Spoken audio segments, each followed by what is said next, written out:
அனைவருக்கும் வணக்கம். திருவள்ளுவர் எழுதிய திருக்குறளிலிருந்து எனக்கு பிடித்த ஒரு குறள் சொல்கிறேன். மோப்பக் குலையும் அனிச்சம் முகம் தெரிந்து நோக்கக் குலையும் விருந்து.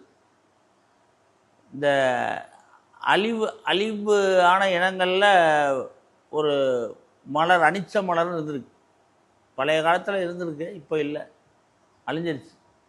அந்த அனிச்ச மலருடைய தன்மை என்னென்னா, அதை மூக்குக்கு அருகில் கொண்டு போய் நுகர்ந்து பார்த்தாலே வாடிடுமா.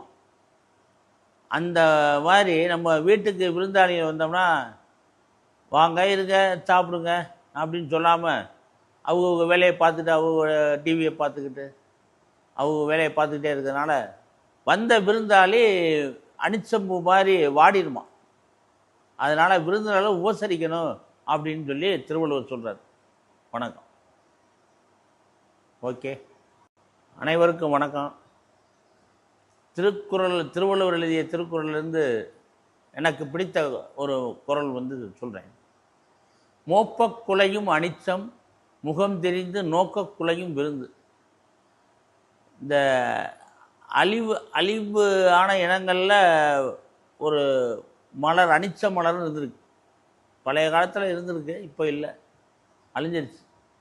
அந்த அனிச்ச மலருடைய தன்மை என்னென்னா, அதை மூக்குக்கு அருகில் கொண்டு போய் நுகர்ந்து பார்த்தாலே வாடிடுமா. அந்த மாதிரி நம்ம வீட்டுக்கு விருந்தாளிகள் வந்தோம்னா வாங்க இருங்க சாப்பிடுங்க அப்படின்னு சொல்லாமல் அவங்க வேலையை பார்த்துட்டு அவங்க டிவியை பார்த்துக்கிட்டு அவங்க வேலையை பார்த்துக்கிட்டே இருக்கிறதுனால வந்த விருந்தாளி அனிச்சம்பூ மாதிரி வாடிடுமா.